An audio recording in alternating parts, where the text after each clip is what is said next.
Hey, let's make something. Today, it's another in a series of Dollar Tree Dollhouse furniture. You can see there's 6 pieces. I only have a few of them, but today it is this bed with the red gingham cover on it. The glue on this one was much stronger than on the chair that I did last time, so that was really a pain. I guess because it has those big flat surfaces, they were able to stick together really well. And then some things like this top rail, I intended to use that again, but you can see it kind of broke up, so I ended up not doing that. So we got the mattress, the foot, and the headboards, and then these broken edges. But I'm going to replace things with wood planks for that, also from the dollar store. These Gothic windows up in the corner, those are just examples I found online. That's a very classic shape for anything Gothic. You can see I drew out some sketches here. It's half a circle and another half circle that overlap. And you can see one of my inspirations here is the vampire bed from the video game The Sims. And it does a great job, I think, of capturing that goth aesthetic, which is very opulent and luxurious, but also very austere at the same time. You associate goth architecture with churches a lot, so it has kind of that feel to it. And here's a modern one, which, like the chair, you look for modern goth or vampire things, you'll just find a lot of black lacquered, heavy furniture.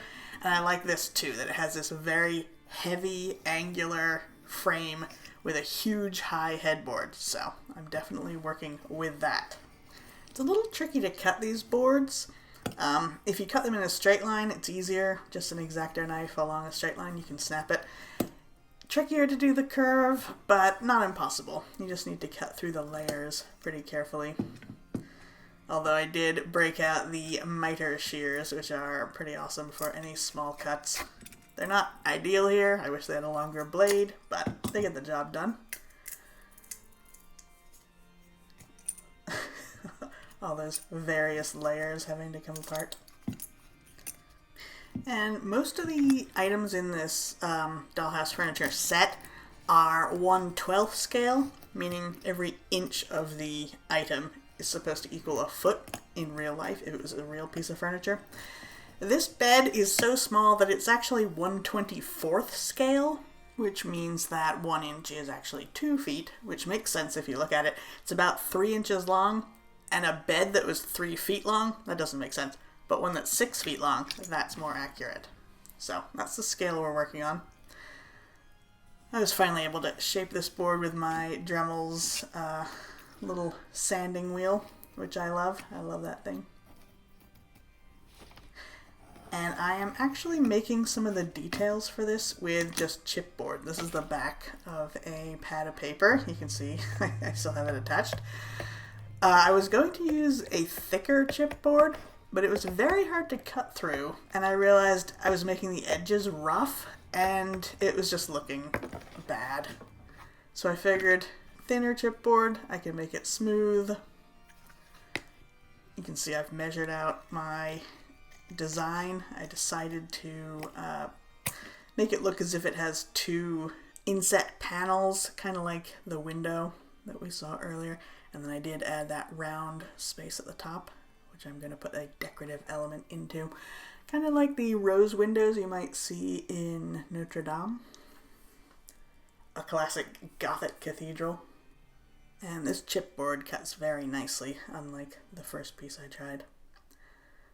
So I'm pretty happy with that. It does take a lot of careful cutting with an X-Acto knife over the same lines over and over. It's a little bit tedious. But you just have to make sure you're cutting slowly and carefully and have a good sharp knife. That always helps. So here I'm using another one of these dollar store laser cut chipboard decorations. And I didn't have a perfectly round one, but the center of this heart-shaped one was very interesting to me. So I'm doing that as if it's a decorative carving. And then I'm kind of copying the top of these windows, and that's going to be the footboard of the bed. And you can see I just eyeballed a space around the edges. I just want this to look as though it's a wood panel over the wood on the background. That's sort of a Pretty classic Gothic look. There's a lot of nice smooth surfaces. I know I said one of my inspirations was that very ornate, modern Gothic bed, but I do like how much smooth, flat space there is in traditional Gothic furniture and architecture. So, I'm taking more inspiration from that, I think. But the color, that black lacquer, I do love that. And this is good, just some PVA glue. Nice and simple. It'll stick down pretty well. Gotta line everything up. It's nice that PVA glue gives you some time to work. It's not like super glue. And then, just to let it dry. Using a calligraphy book that I got from Borders. And I cut those pieces in half, sanded the edges. Ready to start thinking about other decorative elements. So I decided to put some pillars, some bedposts at the corners. And there will be tall ones at the back of the headboard and then shorter ones at the footboard. This is an excellent thing to have if you like to work on small craft projects. This is a handsaw and a miter box, which is great for cutting straight through small things like this, or you can see it's got channels to cut at different angles. If you're trying to get like a 45-degree angle, if you're making picture frames or anything like that, it's great for that. And these little dowels, I wish they were from the dollar store. They are not. They're from a craft store. But these black wooden beads, these are from the dollar store. I decided I was going to have just round tops and feet for the bed. It's nice that these round wooden beads have that flat side where the hole is, so they'll stand quite nicely. Those are just super glued together. This is a new thing that I found at the dollar store. You can tell I like to go there and really look around and see what's new. This is metal tape. I'm not exactly sure what they intend you to use it for, but it's great decorative stuff to add to miniature furniture for sure. And you can see the shape of this one has those decorative tops. That would be a great edge for like a dollhouse roof, something like that, I think. But for this one, I wanted to keep it less embellished, so I'm using the tape part of it, which has these. It has two narrow borders, one on either side, and then along the middle it has these nice rivets, I guess, but they can also look like just little wooden rosettes, which is what I'm hoping for. Got that glued in place. It's tricky to get round things glued to flat surfaces, but you just need to check it from different angles, really, and make sure it's staying exactly where you want it to stay, and then it's usually okay. I did line the bottom of the dowel up with the bottom of the wooden piece to make sure that the legs were all going to be the same length. And there's all our wooden pieces. Now I'm priming them with a mixture of Mod Podge, which is wonderful for base coats because it's a mix of glue and like a sealer, a shellac for a surface. And it dries clear, so if you add some paint of any color, acrylic paint, in this case black, it will make sure that you prime the surface in that color, which is super handy. Here I'm priming the wood and the metal, and I was hoping that the metal would take this primer and then would be able to be painted along with the wood so it would all look like one cohesive element. And it worked very well. Sometimes metal, if it's too shiny, the paint won't stick correctly and you might need to sand it before you prime it. But in this case, I didn't have to do that. And then all this cardboard and wood, that's going to take the primer perfectly well. The tricky part with things like this is making sure you don't leave too much sort of pooled in any of the low-lying areas. You want to get an even coat. which would probably be easier to do with spray paint, but I do not have a spray paint setup, so I'm just using my little brush. This is the relaxing part of projects like this, because you don't have to think about how elements go together. You don't have to make sure they're glued correctly. You are just covering the entire surface with some paint. So for all these pieces, I primed them with this mixture, and then I let that dry. Doesn't take very long, it's all acrylic. Primed them again, just to make sure it was a really good coating, because you can see it's a little thin in spots here. Then I painted it with black acrylic paint, and then after that dried, I gave it 2 coats of a clear acrylic gloss.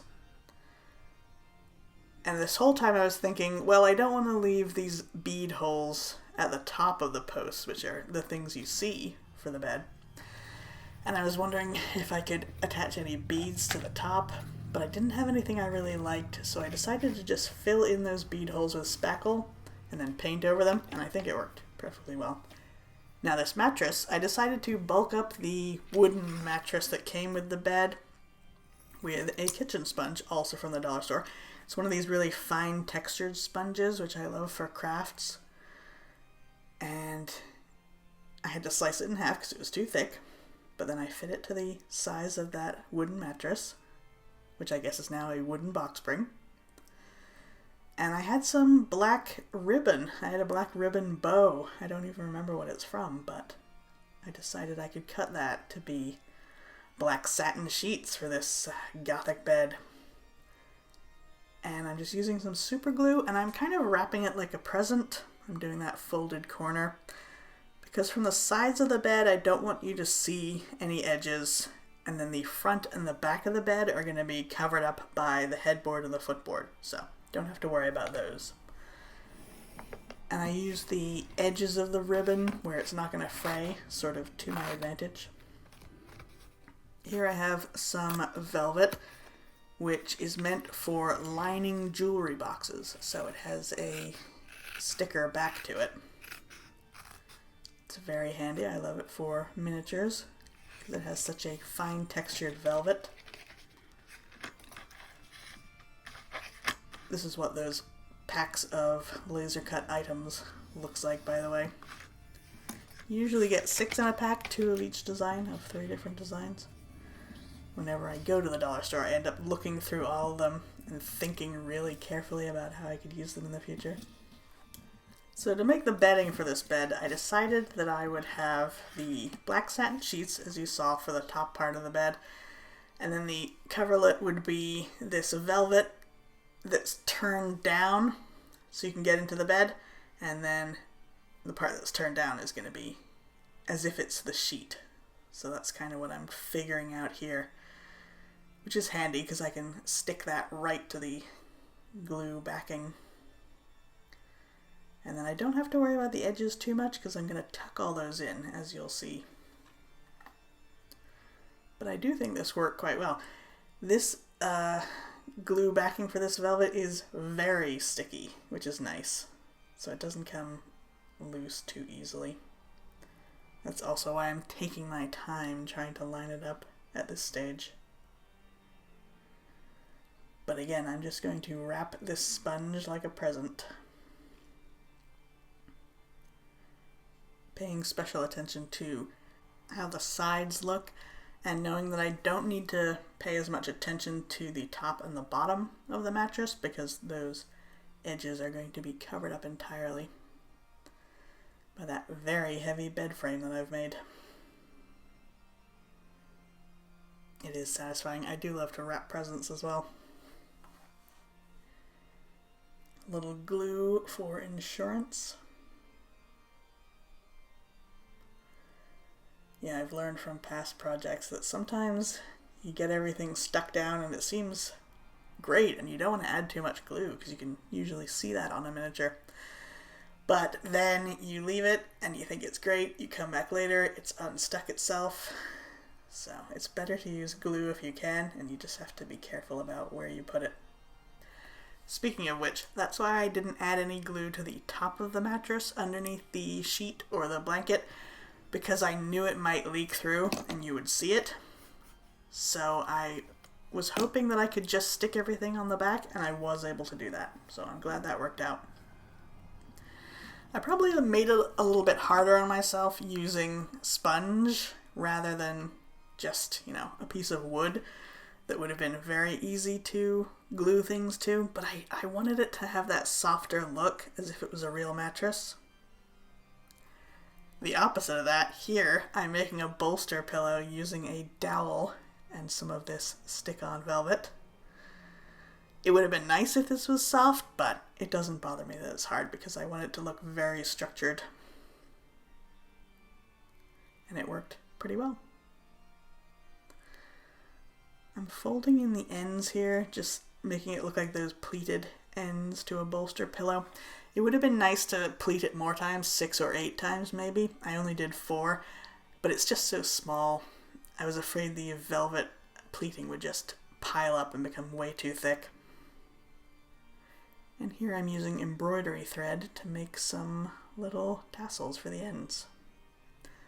It's just a simple loop of thread and then tied near the top to make it look like a tassel, and then all the little strands are fanned out at the bottom. And that works pretty well for a very tiny pillow. This is something else from the dollar store. This was a hair bow in a black velvet, and I thought, well, I could probably use some black velvet for something. So I made the bed pillows out of that with hot glue, which is great for fabrics if you're careful with it, because it hardens into like a plastic pretty quickly, so it doesn't usually leak through a fabric surface, which is always very frustrating. And now I'm gluing the mattress down to this box spring. Again, you can probably tell, but I decided I would only paint the sides where it might show, and most of this will be completely hidden. Gotta squish it down really good. Now I can finally attach it to the frame. I'm using a lot of super glue in this project, which I don't love. That's not good, the fumes and everything, but sometimes you just need some glue that will set really quickly and hold something exactly in place.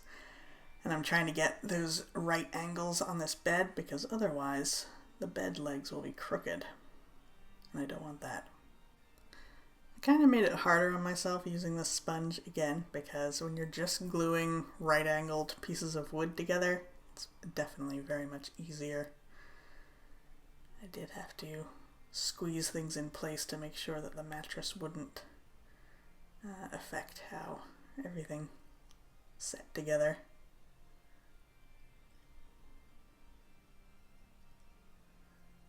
Time to decorate the bed.